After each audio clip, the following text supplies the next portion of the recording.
आप सभी का इस चैनल में बहुत ज़्यादा स्वागत है। आज हम लोग क्लास 7 एनसीईआरटी बुक का पूर्णांक फर्स्ट चैप्टर पढ़ने वाले हैं। तो चलिए शुरू करते हैं। पूर्णांक किसे कहते हैं, पहला ये होता है। तो यहाँ पर मैंने डेफिनेशन लिखी हुई है। प्राकृतिक संख्याओं में शून्य के साथ साथ संख्याओं के ऋणात्मक रूप को सम्मिलित किए जाने पर संख्याएँ प्राप्त होनी वे पूर्णांक कहलाती हैं तथा इसके समुच्चक को आई से प्रदर्शित करते हैं। यहाँ पर उदाहरण लिखा हुआ है। पूर्णांक 3 प्रकार के होते हैं। पहला धन पूर्णांक, दूसरा ऋण पूर्णांक और तीसरा शून्य पूर्णांक। शून्य पूर्णांक को उदासीन भी कहते हैं क्योंकि शून्य सिर्फ अकेला होता है, उसके साथ कुछ नहीं होता है। वो शून्य किसी आगे लग जाते हैं तो उसका वैल्यू बढ़ जाता है, इसलिए शून्य पूर्णांक अलग होती है। तो पूर्णांक हमेशा 3 प्रकार के होते हैं। धन पूर्णांक पर आधारित 4 नियम होते हैं। चलिए उसके बारे में जानते हैं। 4 नहीं 8 नियम होते हैं, परंतु अभी हमें 4 ही नियम पढ़ने हैं। तो संवरक नियम। तो संवरक नियम में क्या होता है कि हम किसी भी संख्या को प्लस करते हैं तो बराबर में अगर धनात्मक आती है तो वो संवरक नियम है। यहाँ पर योग का संवरक नियम है।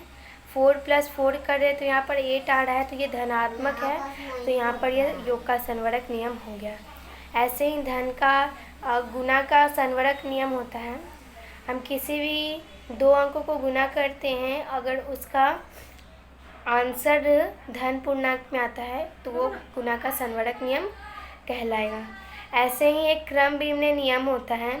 जैसे कि हम किसी भी संख्या का क्रम बदल करके भी प्लस करें तो उतना ही योग आता है जितना कि क्रम पहले वाला था उतना में।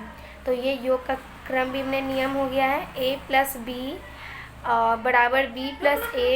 तो हम 4 + a किए एग्जाम्पल के लिए तो हमें 6 आया, और मैंने क्रम बदल कर 2 + 4 किए तो 6 ही आ रहा है आंसर। तो ये योग का क्रम विनिमय होगा। ऐसे ही एक गुणा का क्रम विनिमय नियम होता है।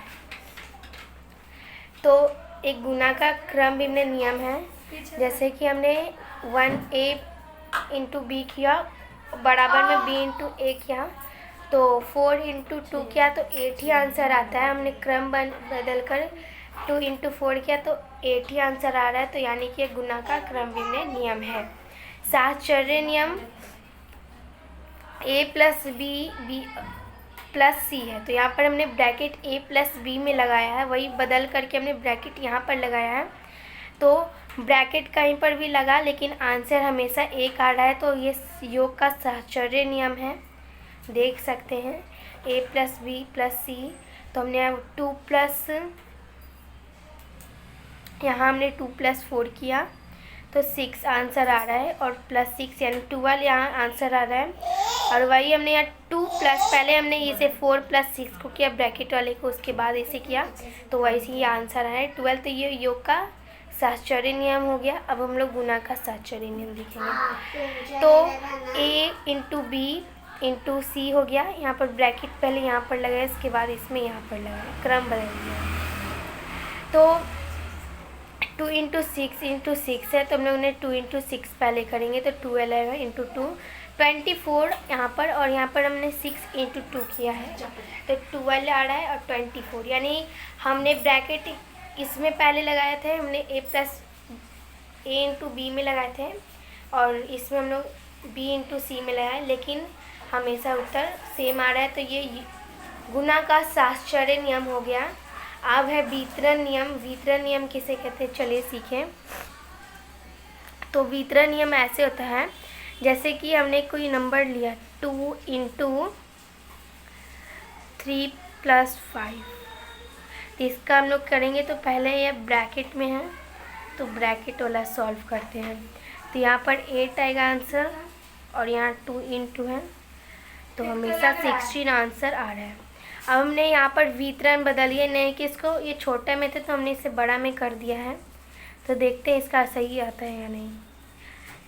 यहाँ पर हमने वही क्वेश्चन सेम लिया है।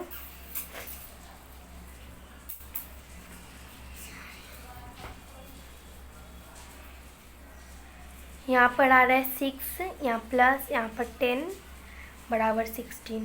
तो ये हो गया वितरण नियम। अगर दोस्तों आपको ये वीडियो अच्छा लगे तो लाइक शेयर सब्सक्राइब करें तथा कमेंट में बताएं आपका फेवरेट सब्जेक्ट कौन सा है। Thanks for watching.